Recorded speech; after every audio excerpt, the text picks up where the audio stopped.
ખિલજીના સેનાપતિ અલુગ ખાને અને ત્યારબાદ 1395માં ઝફર ખાને મંદિરને નિશાન બનાવ્યું. ક્રૂરતાની હદ ત્યારે વટાવાઈ જ્યારે ઔરંગઝેબે 2 વાર મંદિર તોડવાનો આદેશ આપ્યો અને ત્યાં મસ્જિદ બનાવવાનો પ્રયાસ થયો.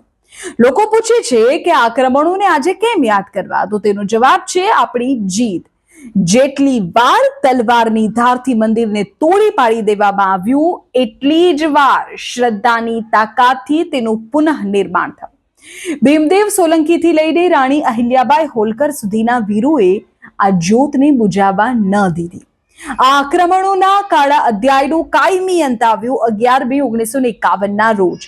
સરદાર પટેલના અડગ સંકલ્પ અને ડોક્ટર રાજેન્દ્ર પ્રસાદની ઉપસ્થિતિમાં સોમનાથમાં ફરીથી પ્રાણ ફૂંકાયા અને 11 મેના દિવસે ત્યાં પ્રાણ પ્રતિષ્ઠા થઈ. સોમનાથ મંદિર એ વાતનું પ્રતીક બની ગયું કે કોઈ પણ શક્તિ ભારતની સંસ્કૃતિને મિટાવી શકતી નથી.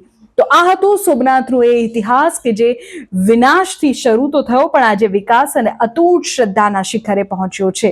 11 મે એટલે માત્ર એક તારીખ નહીં, પણ સોમનાથના વિજયનો મહોત્સવ.